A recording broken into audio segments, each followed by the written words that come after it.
iigu sheergaray 10 qof oo ahlu khayr ah jannada Allah ku geeyo walaalayaal aan caawino wiilka danyarta ah oo maamada halka wiil unbay dhashay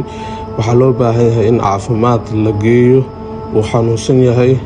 bir ayaa qoorta looga jaray waa hore hadda xidida ka xiran hooyadiisana way la dhibaatoonaysaa waxaan u baahanahay inaad caawisiin biidnillaahi albaari wuxuu u baahan yahay caafimaad in isbitaal la geeyo hooyadiisana la joogto wiilka kan waa aad u jeedin oo xanuunsanayo xididkii ay xirmay sakiina qoorta looga dhuftay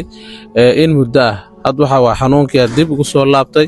caafimaad u baahan yahay in la baaro kadibna dawooyin la siiyo hooyadiisana waxa ay hadda maanta awood u leedahay maaha marka insha Allah waxaan rabnaa inaad ka faa'iideysatiin khayrka iyo wanaaga biidnillaahi baari maamadan u dhiibi doonaa sidoo kale haddii la karaal noqdo biidnillaahi baari lambarka ayda yeerin doonto afkeeda ka yeerinaysaa waad la xiriireysaan insha Allah soo dhow maam faylan alxamdulillah ilaahay matis igaarkan oo jirin lamsano ka hor yaal weero tooro oo ka dhoosh rabe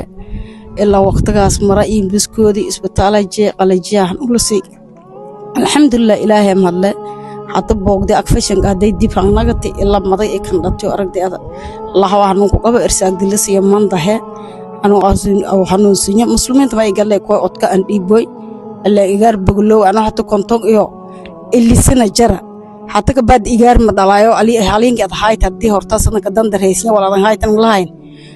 way boko islaamku mutana Muhammad muslimiinta meel buugdi ko odka aan dhiiboy galay igaarkan ka islaamka noqlay aawiyo kor igaarkaas dhibaatadaas oo qaba alla daawadiisna ma abooda waxaan ka rabnaa inaad lambarka aad u yeerisid dadka insha Allah ayaa lambarka 8 26 eber leh hal 8 ما شاء الله aad iyo aad baad u mahadsantihiin dhamaanteen Allah idin barakeeyo muassasada Al Khair Foundation aad naga daawanaysiin walaalaha kale ka la gaarsiiyo jazaakumullah assalamu alaykum warahmatullahi